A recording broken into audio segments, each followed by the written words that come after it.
사도행전 2장 42절에서 47절 찾으셨으면 아멘. 찾으신 줄 알고 그냥 한 번만 읽을게요. 다 같이 읽겠습니다. 시작.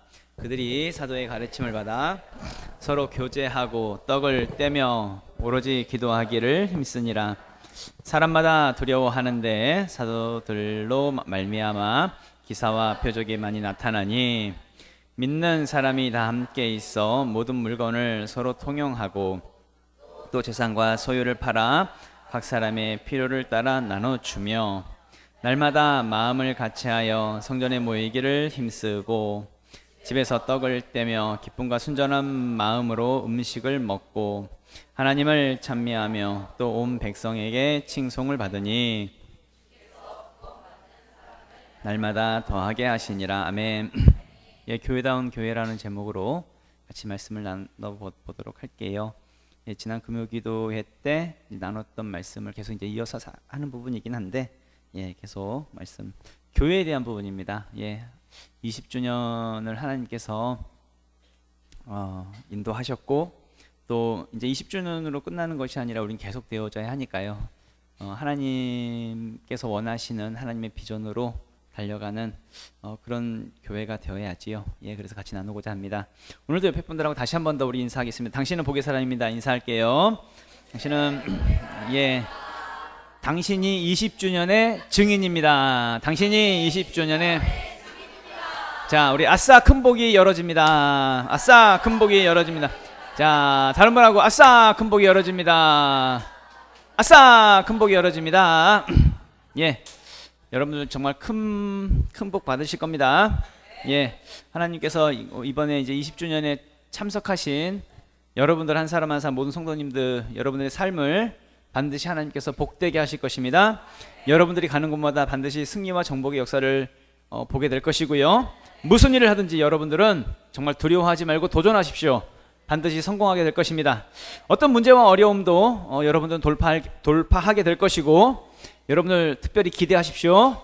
여러분들 중에서 재벌이 나올 수도 있습니다. 아멘 하십시오. 재벌과 같은 놀라운 큰 부자들이 반드시 여러분 가운데 일어날 것입니다. 여러분 직장 다니시는 분들은 직장에서 승진할 것이고 사업은 형통할 것이며 큰 번성을 보게 될 것입니다. 우리 교회 성도님들은 정말 복을 받아 마땅하신 분들이고 세상이 깜짝 놀랄 만한 진정한 복의 사람들임을 선포합니다. 왜 그러냐 하면 여러분들은 이 20주년의 현장 누구나 올 수 없는 이 자리에 여러분들은 이 자리에 앉아 계시기 때문에 그렇습니다. 그렇기 때문에 복의 사람이 확실합니다. 반드시 여러분 복 받을 겁니다. 왜냐하면 여러분 아무나 다닐 수 없는 교회입니다. 우리 교회는 아무나 다닐 수 없는 교회에 여러분들은 지금 20주년의 증인으로 앉아 계신 겁니다. 앞으로 30주년, 40주년, 50주년에도 여러분들이 반드시 증인이 되어주십시오. 끝까지 함께 하시는 복의 사람이 될 수 있기를 부탁을 드립니다. 바로 그렇다고 한다면 여러분들이 이제 우리 지명교회의 역사 아니겠습니까? 여러분들이 역사지요. 여러분들이 찬주찬이 그 아기 때 지명교회 화이팅 그렇게 했던 애가 지금 이제 여기서 찬양도 하고 그러고 있습니다. 어쨌든 그렇게 하나님께 쓰임 받는 그런 증인이 되어지고 복의 사람이 되어지는 것, 그 끝까지 함께하는 그런 여러분들 자신 스스로가 지명교회, 교회가 될 수 있기를 부탁을 드립니다. 방금 이제 지난 금요일에 말씀 나눈 부분 속에서 지난 금요일에 내 교회 이 반석 위에 내 교회를 세우리니라는 예수님께서 그런 말씀을 하셨어요. 그러니까 마태복음 16장 말씀이 한번 이건 찾아볼게요. 마태복음 16장 18절 말씀입니다. 찾아주세요. 그냥 화면으로 띄워주세요. 마태복음 16장 18절 다 같이 읽어볼게요. 시작. 또 내가 내게 이르노니 너는 베드로라. 내가 이 반석 위에 내 교회를 세우리니 음부의 권세가 이기지 못하리라. 아멘. 지난 금요일에 같이 말씀 나눴던 부분인데 예수님께서 말씀하시죠. 이 반석 위에 뭘 세우겠다고? 내 교회를 세우겠다고. 예수님의 교회죠. 예수님의 교회. 반드시 우리가 세워야 할 것은 사람의 교회가 아니라 우리끼리 좋은 교회가 아니라 예수님의 교회를 반드시 세워야지요. 그렇다고 한다면 사람이 주인 되어서는 안 되겠죠. 사람이 주인이 아닌 교회, 누가 주인인 교회? 예수님이 주인인 교회. 그러니까 사람의 말이나 사람의 생각이나 또 사람의 뜻이나 사람의 방법이나 사람의 기술로 절대로 교회가 되는 것이 아니니까요. 그러니까 사람에 의해서 교회가 이끌어가는 것이 아니라 예수님의 뜻대로, 예수님 말씀대로 그렇게 이끌어가는, 그러니까 초대교회와 같은 모습으로 우리 교회는 그렇게 세워질 것입니다. 그렇게 달려가기를 원하고요. 그래서 이제 교회에 대한 부분 속에서 이제 예수님의 방법대로 교회하기를 원하는데, 그것이 이제 잘 나타나는 것이 사도행전 2장 오늘 본문 말씀 42절에서 47절 말씀인데 좀 서둘러서 같이 한번 말씀을 나눠볼게요. 예수님께서 말씀하신 교회는 다른 것이 아니라 첫 번째로는 제자화가 먼저라는 것입니다. 제자화. 42절 본문 42절 말씀이 되어져 있는 거 다시 읽어볼게요. 시작. 그들이 사도의 가르침을 받아 서로 교제하고 떡을 떼며 오로지 기도하기를 힘쓰니라면. 저도 좀 예수님의 방법대로 좀 교회를 처음에 그렇게 시작했으면 참 좋았을 텐데 잘 몰랐어요. 근데 예수님의 방법을 보니까 예수님은 사람 먼저 모으셨더라고요. 사람에게 다가가서 먼저 제자를 먼저 삼고 제자를 먼저 세운 다음에 그리고 그 제자들에 의해서 교회가 세워졌습니다. 그러니까 예수님은 사람을 먼저 모았고, 그러니까 팀을 형성했고 팀을 훈련시켰으며 팀 중심으로 교회를 세우셨지요. 근데 저는 이제 오전에도 같이 말씀을 나눴지만 저는 좀 방법이 틀렸어요. 순서가 틀렸어요.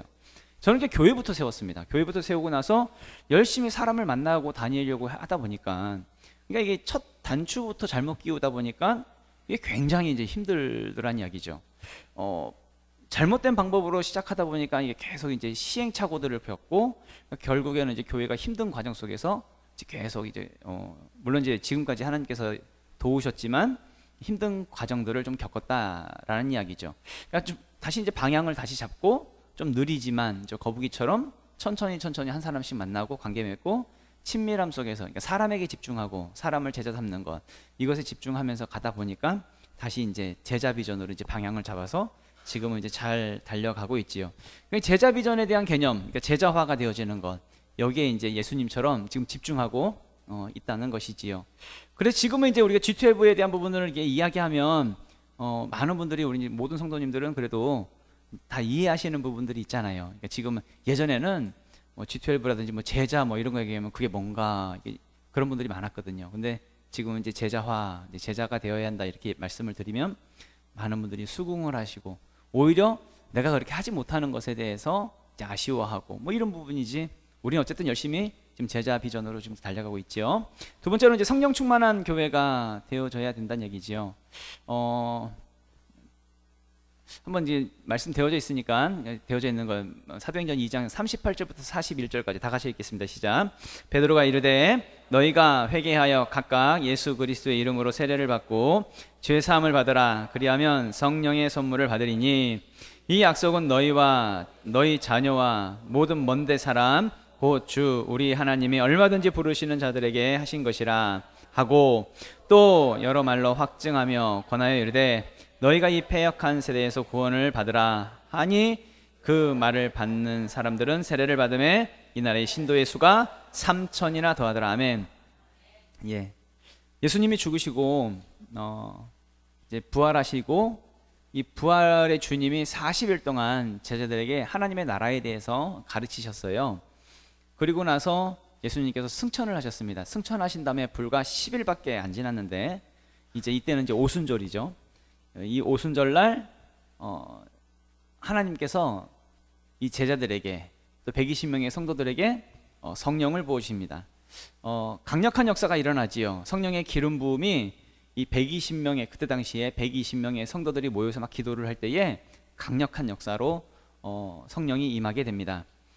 그리고 나서 이제 베드로가 일어나서 많은 사람들 앞에서 예수님에 대해서 전합니다. 설교를 할 때에, 이때에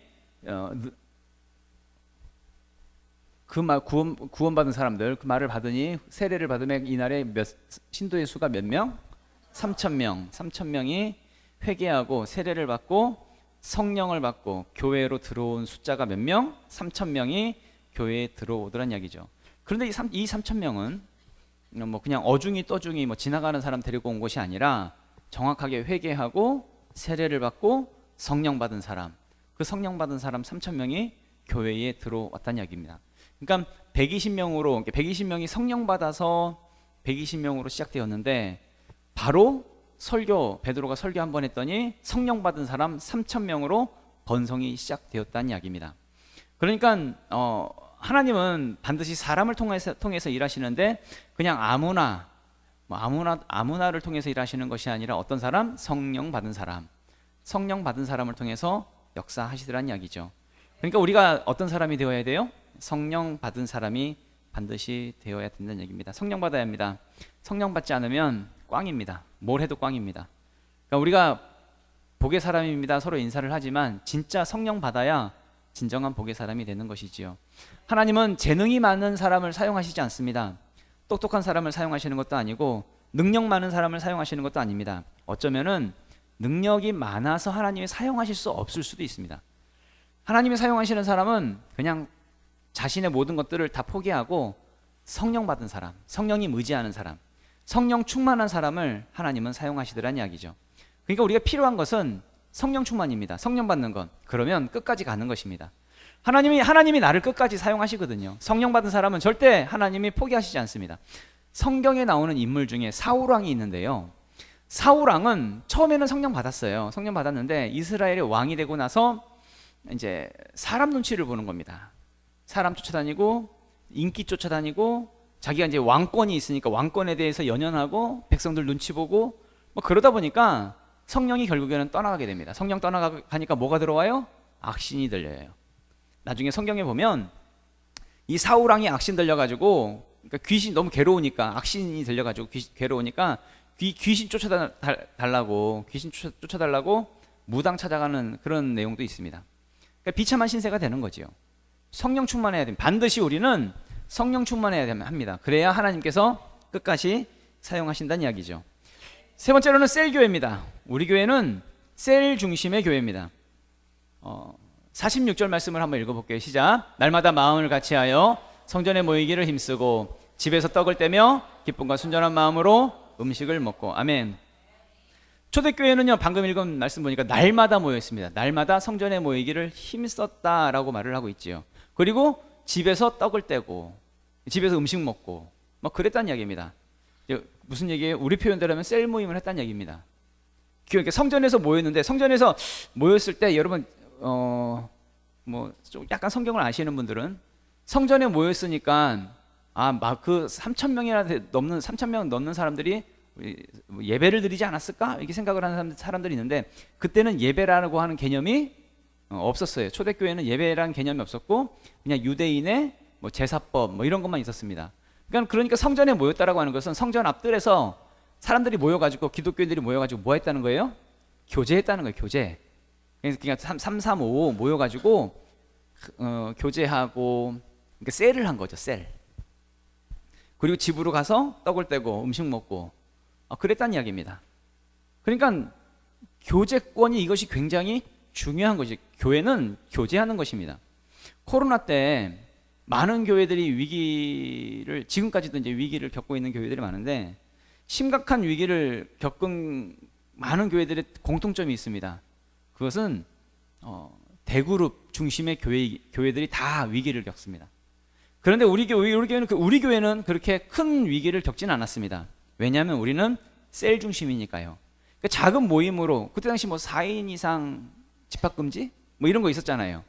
우리는 그냥 셀 중심으로 모였습니다. 이거는 뭐 법에 저촉되는 것이 아니었으니까요. 그러니까 작은 셀끼리 강화하는 것, 이게 굉장히 중요한 부분이죠. 그러니까 여러분들의 셀을 사랑하고 셀 안에 강력한 교제권을 이루시기를 바랍니다. 만약에 여러분 셀이 강력하면, 여러분들 교제하고 이 셀이 강력하면 이단이 들어올 수 있어요, 없어요? 없어요. 셀이 강력하면 그 사이에 예를 들어서 어떤 셀이 있는데 그 셀에 이단이 들어왔어요. 들어와가지고 막 목사님 욕해요. 목사님 못됐다, 뭐 목사님 설교 이상하다, 뭐 이렇게 욕을 한다고 가정해 봅시다. 그러면 이 셀이 강력하면 바로 이 사람이 도태돼요. 그렇게 말하는 사람이 도태됩니다. 그리고 바로 이제 목사한테 보고가 들어오죠. 그럼 바로 그냥 이렇게 되는 겁니다. 아시겠죠? 그러니까 반드시 셀 안에 교제권이 굉장히 중요하다는 이야기죠. 교제가 강력하면, 예를 들어서 우리 셀이 여러분 굉장히 즐거워요, 기뻐요, 교제가 강력해요. 그러면 그 사람은 교회를 떠날까요, 안 떠날까요? 안 떠나요. 예수님 잘 몰라도, 하나님에 대해서 잘 몰라도 교제가 강력하면 교회를 떠나지 않습니다. 그러니까 교제가 굉장히 중요한 거예요. 교회는 교제를 통해서 이루어지는 것이죠. 그러니까 잘 노십시오. 그리고 맛있는 거 많이 먹고. 우리 교회 그래도 재밌지 않습니까? 예, 교회가 재밌죠. 오늘 저녁은 더 재밌을 겁니다. 할렐루야. 예. 네 번째로, 예, 빨리빨리 지금 진행하겠습니다. 예. 근데 이렇게 좀 말을 빨리 하는데 무슨 말인지 이해는 되시나요? 예, 예. 그래서 쏙쏙 들어오죠? 예, 감사합니다. 자, 네 번째는 권위 중심의 교회입니다. 권위. 42절 말씀 다 같이 읽어보겠습니다. 시작. 그들이 사도의 가르침을 받아 서로 교제하고 떡을 떼며 오로지 기도하기를 힘쓰니라. 아멘. 반드시 교회는 누구의 가르침을 받아야 된대요? 예, 사도의 가르침을 받아야 된대요. 그러면 오늘날의 표현대로 하면, 지금의 개념으로 표현하면 누구의 가르침이겠어요? 그렇죠. 목사의 가르침입니다. 목사를 통해서 여러분들이 가르침을 받으셔야 한다는 이야기죠. 하나님께서 목사에게 부여해 주신 그 권위가 있습니다. 그 권위를 중심으로 여러분들이 우리가 똘똘 뭉쳐야 된다는 이야기죠. 세상적인 개념 속에서는 때로는 권위에 대해서 도전하고자 하는 그런 것들이 있습니다. 그러니까 세상 나라, 그러니까 마귀 나라의 특징 중에 하나는 권위에 대해서 도전을 합니다. 예를 들면, 그러니까 예를 들면 민노총이라든지 이런 집단들 있잖아요. 그런 사람들은 끊임없이 경영권에 대해서 도전을 합니다. 어떤 경우는 노동자에게도 경영권을 달라고 해요. 여러분들, 노동자에게 경영권이 가는 순간 그 기업은 반드시 무너지게 돼 있습니다. 왜냐하면 누구도 책임을 지지 않기 때문에 그렇습니다. 책임을 지는 사람이 그 기업을 이끌어 가야 그 기업이 안전한 것이지, 책임도 못 지는 사람들이 그 기업을 이끌어 가게 되면 망할 수밖에 없는 거죠. 당연히. 그러니까 세상적인 개념은 끊임없이 권위에 대해서 도전하라고 합니다. 그러나 하나님의 말씀은 권위 아래 순종하고 권위를 통해서 같이 뭉치는 거죠. 하나가 되는 거죠. 그러니까 여러분 잘 생각해 보시기 바랍니다. 예를 들을게요. 예를 들어서 교회에서 목사가 뭔가 좀 하려고 해요. 하고 싶어요. 그럴 때에 누군가 반대를 하면 권위에 대해 도전을 하는 거죠. 어떤 걸 가정할까? 제가 이 의자를 다 바꾸고 싶습니다. 권위에 대해서 도전을 하는 겁니다, 이거는. 근데 이제 장의자로 바꾸고 싶습니다. 옛날에 그 낡았던 그 장의자, 누워서 내가 눈물을 이렇게 흘렸던 그때의 추억을 생각하면서 장의자로 바꾸고 싶다, 이제 이렇게 하고 있는데, 예를 드는 겁니다. 우리 지훈이 리더가 목사님 그거 너무 옛날 겁니다. 너무 그 방식이 좀 틀렸습니다. 이렇게 얘기하는 겁니다. 예를 들어서. 그리고 반대를 하나 보다. 그래서 못했습니다. 그 다음에 예를 들어서 또 이제 텔레비가 좀 작네? 텔레비전 더 큰 걸로 좀 바꾸고 싶다. 이렇게 하는데 지훈이가 이 정도면 충분합니다. 이 정도 우리 사이즈에서 이러면 이렇게 얘기하는 겁니다. 예를 들어서.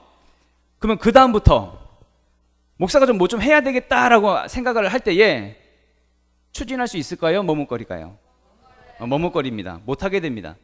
그리고 계속 나는 눈치를 보게 돼요. 누구 눈치 봐요? 지훈이 리더의 눈치를 보게 됩니다. 그러면 좀 잘 생각해 보십시오.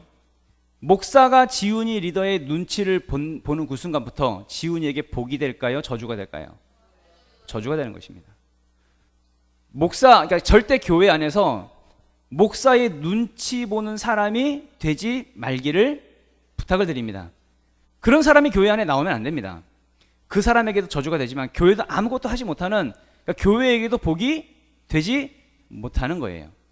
그러니까 예수님이 말씀하신 초대교회 형태대로 하나님의 권위가 살아있고 목사에게 주신 이 권위를 중심으로, 그러니까 우리가 인정되는 교회 중심으로 하나가 되는 교회, 그래서 사도의 가르침을 받아서 같이 움직이는 교회, 이 비전을 이루어가는 그런 건강한 교회, 기쁨이 있는 교회, 그런 교회가 되어져야지요. 그게 교회다운 교회라는 것입니다. 마지막 그래서 에베소서 2장 20절 말씀에 한번 다 같이 읽어볼게요. 시작. 너희는 사도들과 선지자들의 터 위에 세우심을 입은 자라. 그리스도 예수께서 친히 모퉁이 돌이 되셨느니라. 아멘. 예, 너희는 누구 위에 세우심을 받았대요? 사도들과 선지자들의 터 위에 너희들이 그렇게 세워진 거라고 그렇게 말씀을 하고 있는 것이죠. 그러니까 너희들은 너희들의 터 위에 있어. 너희들이 잘났어가 아니라 어디 위에? 사도들과 선지자들의 터 위에, 그 위에 교회는 그 터 위에 세워져야 되는 거야 라고 말씀을 하고 있다는 얘기입니다. 하나님께서 부여해 주신 목사의 권위와 이걸 같이 연합하는 것이죠. 똘똘 뭉쳐서 달려가는 것이죠. 그렇다고 해서 그럼 목사님 당신만 잘났습니까? 당신만 옳다는 이야기입니까? 그 이야기가 아니라 하나가 되어져서, 이 비전에 하나가 되어져서 똘똘 뭉쳐서 가는 것이 교회다라는 이야기입니다. 옳고 그름의 이야기가 아니라 하나로 뭉쳐서 같이 이 비전을 이루어가는 것, 이걸 말씀드리는 것이지요. 그래서 우리 교회가 이제 그렇게 20년을 달려왔는데 우리가 물론 부족한 부분들이 많습니다. 그러나 어떻게 해서든지 하나님의 비전과 뜻을 이루기 위해서 우리는 달려가고 있지요. 그래서 첫 번째로 우리 교회가, 다음 넘기시면, 하나님의 교회, 하나님의 뜻을 이루는 교회로, 교회다운 교회가 되어지면 첫 번째로 기사와 표적이 많이 나타나게 될 것입니다. 방금 읽은 본문 말씀에도 말씀하고 있지요. 43절 말씀인가요? 말씀하고 있고, 또 믿는 사람들과 다 함께 연합하게 될 것입니다. 혼자가 아닙니다. 교회 안에 절대 분열이 존재할 수가 없습니다. 교회는 하나가 되어지는 것이죠. 같이 이루어가는 것이고 같이 이 비전을 향해서 집중하는 것입니다. 또 두 번째로 그리고 세 번째로는 이제 나를 희생하고 섬기는 것이지요. 모든 사람들이 서로 통용하고 자기 재산과 소유를 팔아서 각 사람의 필요를 따라서 나눠주는, 그러니까 내 건 네 것이 없습니다. 서로 자원하는 마음으로 나누는, 근데 나누는 이것이 기쁨이 되어지는 것이죠. 네 번째로 날마다 모이기를 힘쓰는 것입니다. 어떤 것보다도, 그 무엇보다도 교회가 우선순위란 이야기입니다. 그러니까 많은 사람들이 교회에 대한 부분 속에서 나는 뭐 세상 일 때문에 못해요, 뭐 바빠서 못해요, 이것 때문에 못해요, 저것 때문에 못해요, 아이 때문에 못해요, 이런 여러 가지의 일들을 어떤 핑계를 이야기하기도 합니다. 그러나 이건 우선순위의 문제입니다. 나의 우선순위가 교회에 있으면 날마다 모이기를 힘쓰는 것, 이걸 즐거워할 수밖에 없습니다.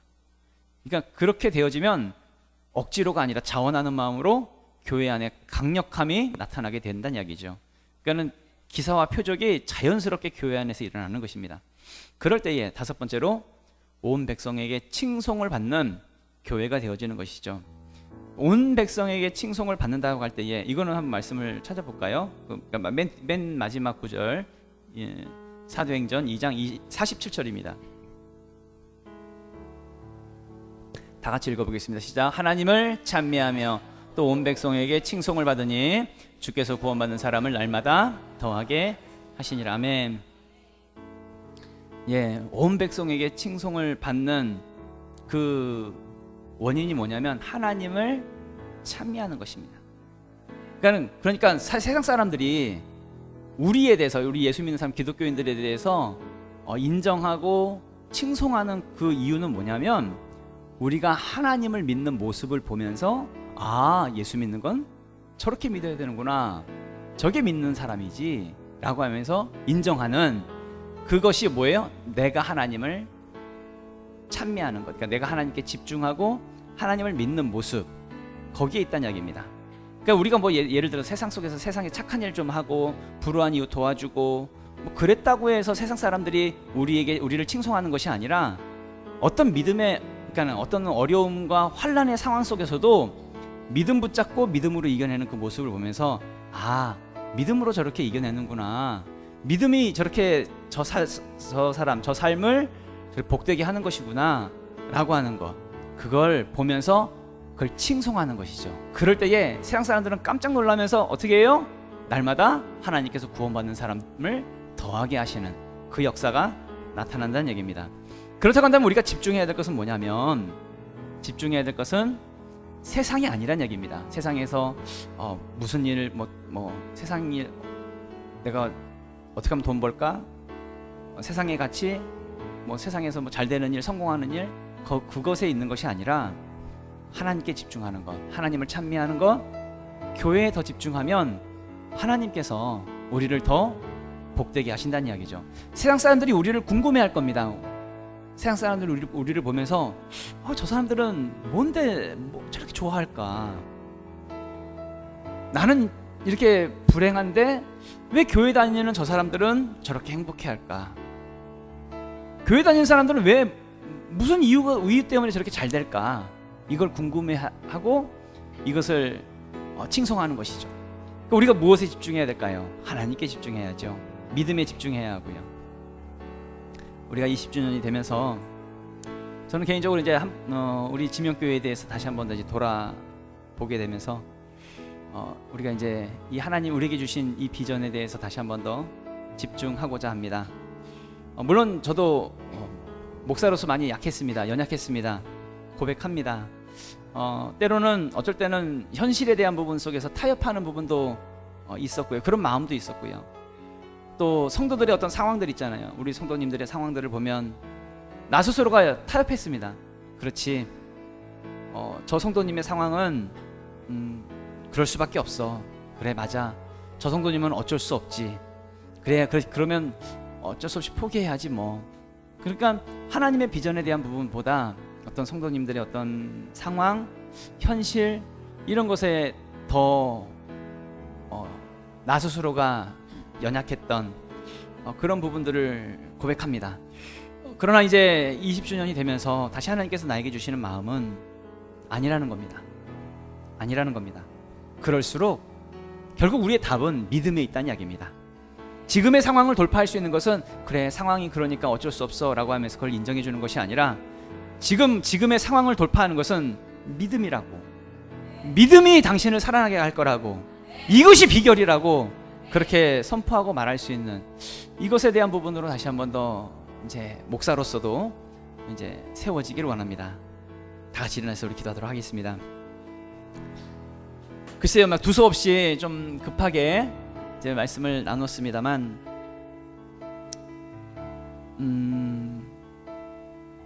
이제 이 기본적인 것, 이 가장 기본적인 것부터 다시 한 번 더 점검하고자 이 교회에 대한 부분으로 같이 말씀을 나눴습니다. 여러분, 가장 근본적인 기초, 이것부터 설정을 다시 합시다. 복은 어디에서 오는 겁니까? 나의 복은 어디서 오는 걸까요? 직장으로부터 오는 겁니까? 나의 복은 세상 어떤 사람 누구로부터 오는 것입니까? 나의 복은 가정에서 오는 것입니까? 아니라는 겁니다. 이것을 정확하게 한번 우리 설정해 봅시다. 나의 복은 하나님을 통해서 온다. 나의 복은 정확하게 하나님을 통해서 온다라고 하는 이 기본적인, 가장 기초적인 이것부터 우리가 점검하고 이것을 결정합시다. 그러면 우리가 나의 삶을 어디에 집중하고 살아가야 하는지에 대한 것에 대해서 우리는 이미 답이 나온 것이죠. 하나님께 집중해야죠. 자꾸 내 힘으로 세상 가치 가지고 세상 속에 살려고 하니까 자꾸 우리는 절망이 찾아오고 실패가 찾아오고 그런 것이겠지요. 그러니까 더 이상의 교회를 다니더라도 어떤 거칠에 어떤 형식적인 어떤 세상적인 기준을 가지고 여전히 세상의 두려움을 가지고 살아가는 것이 아니라 우리가 나에게 복 주시는 분은 하나님이시다. 이 기본적인 이 부분을 붙잡고 하나님께 집중하고 그렇게 우리가 다시 한 번 더 우리 시작해 볼 수 있기를 부탁을 드립니다. 우리는 여러분 약하지 않습니다. 여기 계신 분 한 분 한 분 절대 나는 못나지 않았습니다. 나는 약하지 않습니다. 나는 절대 부족하지 않습니다. 왜냐하면 하나님이 나와 함께 하시기 때문에요. 하나님이 말씀하십니다. 너는 두려워하지 말라. 내가 너를 지명하였고 내가 너를 구속하였고 내가 너를 지명하여 불렀나니 너는 내 것이라. 하나님께서 우리에게 그렇게 말씀하십니다. 너는 내 것이라고. 그럴 때에 우리가 정확하게 하나님의 이 비전과 하나님의 뜻을 붙잡고 하나님, 어떤 상황 속에 있다 할지라도 내가 하나님으로 결론난 인생을 내가 살기를 결정합니다. 하나님, 어떤 연약한 어떤 그런 힘든 상황 속에 있다 할지라도 하나님, 그 순간순간마다 하나님 나를 도와주십시오. 우리를 통해서 또 교회를 통해서 반드시 하나님의 나라와 그 비전과 그 역사가, 그 하나님의 꿈이 반드시 이루어질 수 있도록 하나님 나를 도와주시옵소서. 나를 사용하여 주시옵소서. 하나님의 이 비전이 우리 교회를 통해서 10,000명의 비전, 10,000명의 역사가 반드시 이루어질 때까지 우리가 쉬지 않고 달려갈 수 있도록 우리를 도와주시옵소서. 우리 주여 한번 외치고 우리 통성으로 기도하겠습니다. 주여!